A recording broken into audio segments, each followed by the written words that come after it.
remember you making this promise. If they're serving for the right reasons, they should be able to do what needs to be done for their community. What is it that you're going to do? Why should I vote for you? On your worst day, are you still doing what you said you would do? People forget that elected officials work for the public. Our voice is different because we're the people that put them in office. We voted you in, you rascal.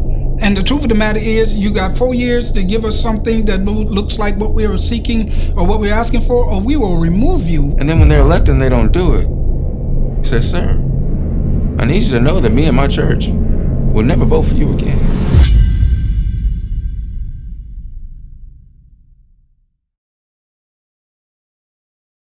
My dear friends, your vote is precious, almost sacred. It is the most powerful non-violent tool we have to create a more perfect union.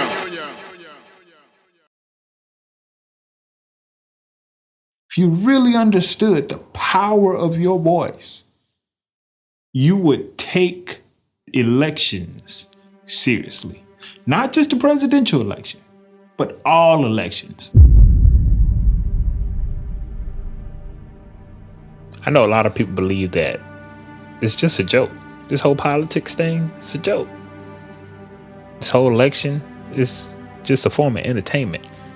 Like, there's no way I'm going to trust these people. Who are these people? And do they care about me? Are they just all in it for themselves? I think there has to be a lot more connecting with the people, like a lot more connection, especially the younger people.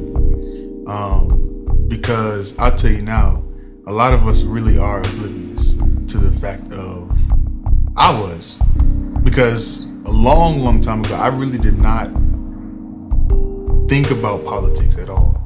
I didn't really care. I just received a revelation of how important local government is maybe a few years ago. I was only president, like it's just like, all right, the president, Obama's running for president or such and such is running for president, and that's always been considered like the most important office or that's always been on the forefront of my mind because of the exposure I had. I didn't hear anybody talking about local politics growing up, to be honest. There was a time that I only participated in presidential elections because it was the thing that was drilled into me as a registered voter, that this is the thing that matters.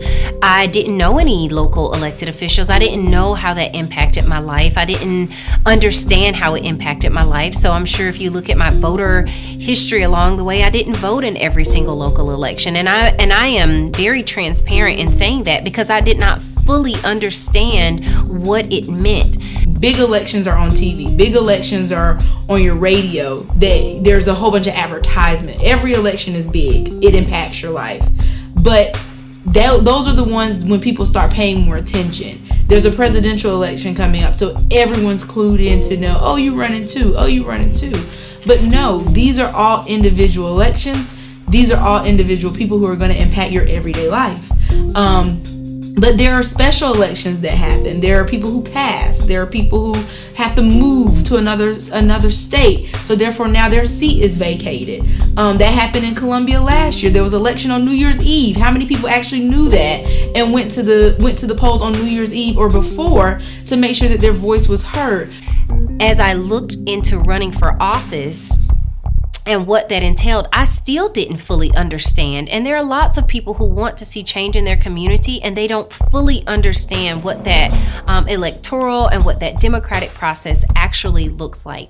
And so I had to do some research. I had to understand what conservative versus liberal meant. I had to understand what right wing versus left wing meant. I had to understand just the process. Like, a lot of people think that I am the coroner already. They don't understand that I won the Democratic primary and my name is still on the ballot. And so they're confused, like, why is her name still on the ballot? Didn't we vote for her already? I think we are losing faith in the democratic process. And I think part of it is because we don't understand the full democratic process and the danger in not understanding the very process that is affecting your life, that if you don't engage it, then it will literally direct you in a path that may not be in your best interest. People talk about this political process. It is not working. Yes, it is. It's working the way it was designed to work from the beginning. It's working, bruh. It's just that we got to make it work differently. We got to make it work for all people versus the top 1% or 10%. I don't like how we've done the voting movement. Just go vote. That is a lie. It's a lie. It is. It really is. Okay, go vote is the equivalent of you telling a woman who's lonely, just go to the club and get you a man.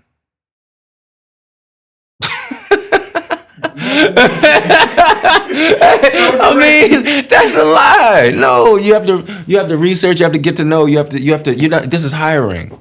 You're hiring a person. These people are in these positions, getting those salaries, being the person that you have to interact with their office for 6 years, 4 years, 2 years. Ain't nobody elected for 30 days. You're gonna have to deal with these people. You still need to know who you're voting for. You need to know what their beliefs are. You need to know what they're going to do, and then hold them accountable. The folks that cast their ballots don't hold those people accountable, then, that's how you disenfranchise yourself with your vote after you voted. See, there's a difference between a moment and a movement. Continuous movement is what causes progress. Moments are moments. And what happened is we had a moment in 2008. CBS now estimates because of victories in California, Washington, Oregon, and Hawaii. CBS projects that Senator Barack Obama of Illinois will be the next president of the United States. He defeats John McCain, the senator from Arizona and Vietnam War hero. And no matter whom you voted for, you'd have to agree this is an incredible milestone in the history of this country. A century and a half after the Constitution abolished slavery and guaranteed blacks the right to vote, 4 decades after the passage of the Civil Rights Act, voters have chosen our first African-American president. We had a moment in 2016. We had a whole other moment in 2016. It is my high honor and distinct privilege to introduce to you the President-elect of the United States of America, Donald Trump. Now we're about to have a moment in 2020. But in between those moments are movements. And the movements that actually exist are what is there when the moment goes away. I think oftentimes we don't do a lot of research on who we're voting for. When the moment goes away, people look around and they don't remember who they voted for. They don't remember who promised them what, because they were so stuck in the moment. But the movement will continue, and if you just came here for the moment, you go home, the movement will just go on without you, and your interest would not be a part of the movement. Our forefathers fought. People died for us to have the right to vote, but yet oftentimes we don't take advantage of it. We may do it every 4 years, but I think it's really, really imperative that we let people know every time there's an election, our voice needs to be heard. If we're not going to realize our power, there's no use to having it. So we might as well be in a dictatorship, to be honest, if we're not going to use it. Okay, so for the people who don't vote and don't participate, I don't want to tell them anything. I want to shut up and listen. I want to ask you, why don't you vote? Why do you feel like your vote is insignificant? Because I think we shame a lot of people that don't vote and don't participate versus listening to find out what it is that bothers them about the process. Now, of course, my beliefs are you should vote in every single election. Your vote does count. I lost my election by hundreds of votes, and we all know hundreds of people. In fact, I had somebody tell me after my election, man, did you win? I was like, no, I lost in my runoff. And the person was like, man, I didn't show up. I thought you had it in the bag. I just knew you would win. So it's people like that who sit out on elections that take things for granted, and every vote counts. And so I wouldn't want to tell that person anything. I would want to listen. We're looking at an electorate now with a whole lot of new voters, not just because people are 18 years old, but because people have not participated in the process. Shaquille O'Neal came out the other day and said that this was the first election he's voted in. As a grown man, superstar Shaquille O'Neal. And so if he is like that, there's got to be more people like that. And the more we shame folk into why they don't vote and you know, every vote counts, which is true, we got to shut up and listen. Okay, so what was it about what I ran on that did not motivate you to turn out to vote? Above all, I think that they just want to be heard. And with all of the rioting and the looting and the protests and everything and marching, I think that that's a result of us wanting our voice to be heard. You gotta make some noise. John Lewis said you gotta start some good trouble. You gotta get into some good trouble sometimes. And that's okay. But taking the march a step further to having a list of demands. I was out there marching, and I would probably go out there again just to, you know, be out there for my presence and my support. However, I can't say that made a lot of sense, you know, because we marched to a closed state house. Everybody who worked at the state house probably, I'm guessing on Sunday, probably was on a boat or with their family, and we marched there and we had a, you know, conversation with ourselves, and then we left. You know, there was necessarily no, I didn't see any action afterwards. Now maybe I missed it, or maybe there's some action that's going, you know, something that's taking place. However, it looked good for Facebook, Instagram. It looked great. The pictures, the photo ops, it looked great. The politicians who showed up, I can't blame them. I you know, if I was running for office, I would have been there too. You know, but was it effective? I think it is pointless to waste my time marching and there are no demands. When we want something looked into, one of the best ways to do that is to raise awareness. A march is just raising awareness. It is not to say that we're here to loot or to be violent or to cause bad trouble. It is to say that we have something that we've been trying to say for years and no one is listening. So let me get your attention in another way. So I ask you, if not us, then who? If not now, then when? The time has arrived to tear down the barrier to the ballot box. Today, we are able to do our part in this long fight for the very soul of our nation. People have to identify and understand what voter suppression looks like, because voter suppression could be an illusion. It could be something that is said over and over again to embed in the back of your mind that this process is not going to work. So why should I waste my time if this process is not going to work? Because they continuing to tell me that it's a problem with the process.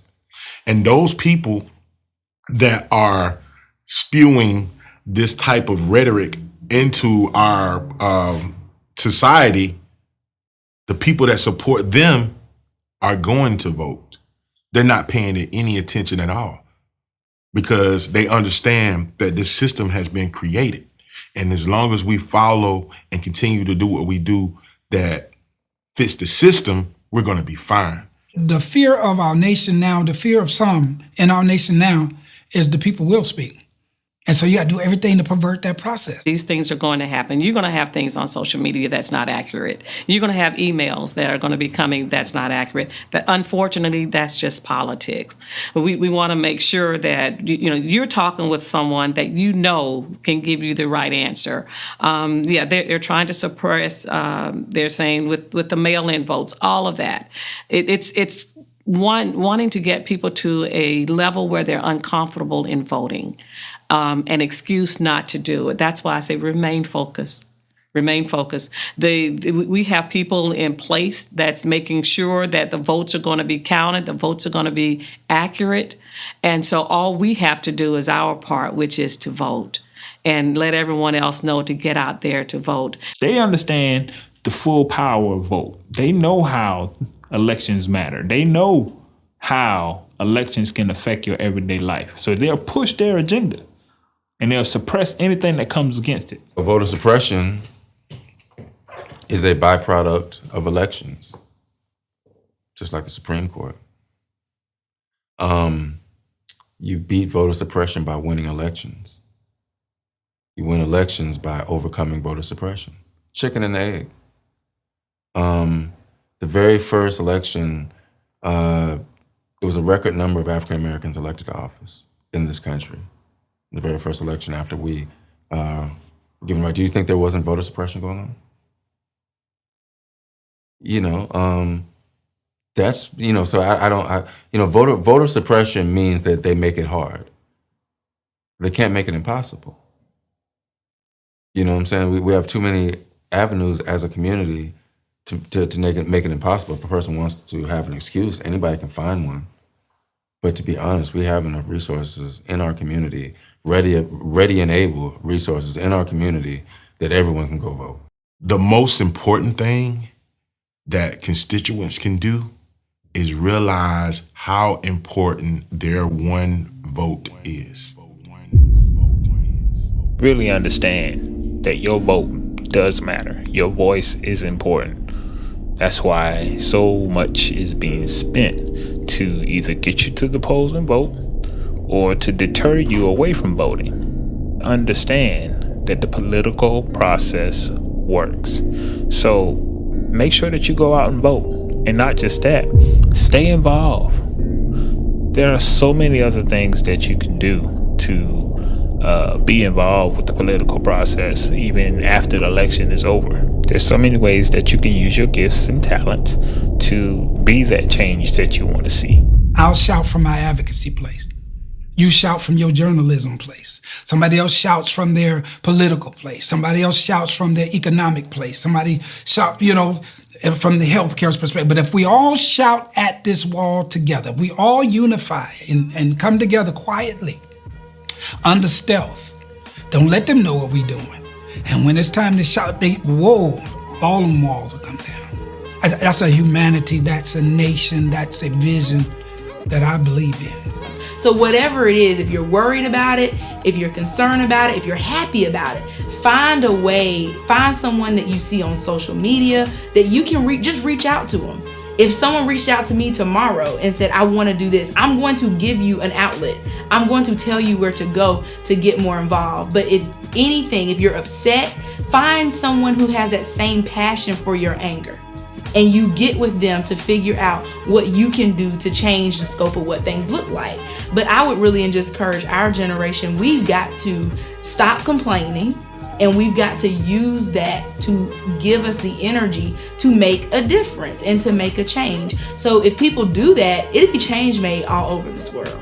And so I think when people find out what their niche is, what their expertise is, what they're called to do, man, ride that thing and collaborate with people who are doing their thing so you can help make the better goal. I recite this poem all the time because we learned it at South Carolina State called We the Willing. So we the willing who are led by the unknown are doing the impossible for the ungrateful. We've done so much with so little, we're now qualified to do anything with nothing. And so that poem is literally the answer to what role do I play? Because the answer is be the willing. As long as you're willing to do something, you're pushing the movement forward.